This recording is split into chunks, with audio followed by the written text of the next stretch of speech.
Yeah. So, what are your current thoughts on the state of the game?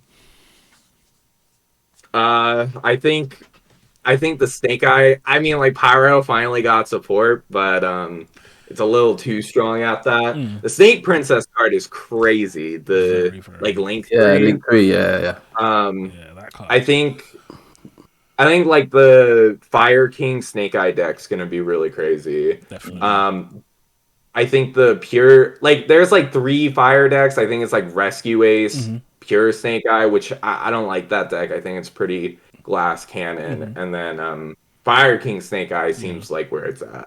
Yeah. Yeah. Definitely. Yeah, definitely. Um, Oh, sorry, I thought you were about to say yeah. Iron Blade.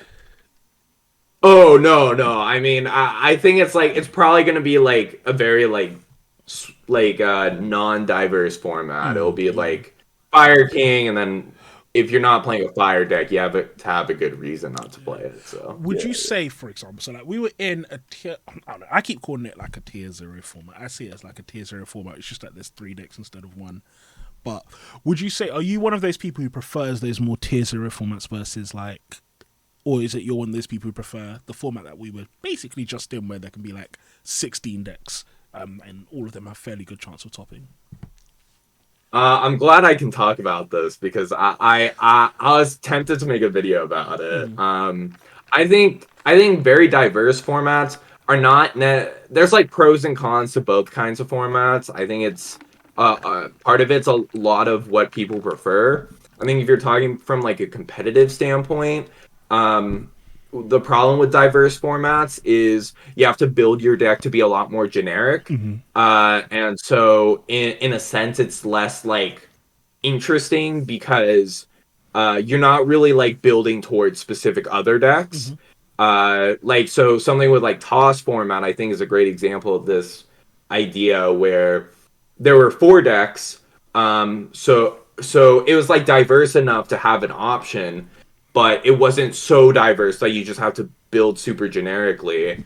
You could build towards like the other three decks in the room, and like do some interesting stuff. So like a good example is like at 2019 Nats, the Sky Striker Mystic Mind deck. At the time, it was actually like pretty interesting what Mm-hmm. Jesse and Ryan Yu came up with. But That deck was yeah. such a That was good crazy. metaphor. Yeah. I Yeah, remember- exactly. Yeah, that final that where kind the of- Utopia double. Yeah. And so like that kind of stuff doesn't exist as often as in like a 16 deck format where it's like, okay, I'll just choose whatever deck I think is the best and just build as generically as possible. Like that kind of stuff rarely happens. Usually it'd be like an evolution of a deck like to make it superior from its current self rather than like based on the other decks. So I think it really just depends on what you're looking at. I don't like tier zero formats personally. I think it gets pretty dull after a while. Definitely. Like tier lament, for example. I mean, I love mill decks, but it's like the decks get pretty linear after a while, and so it's just like okay, it becomes chess at that point, but you're not playing Yu-Gi-Oh to play chess, so.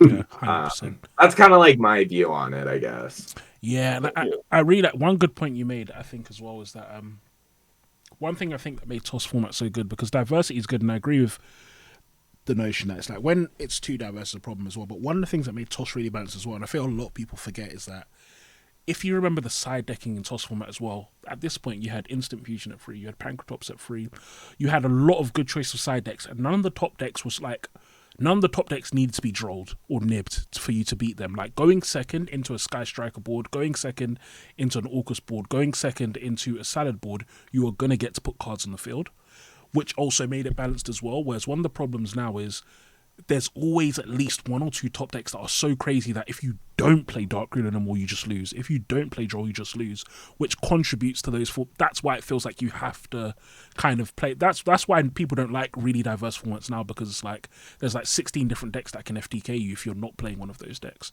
So you have to play it.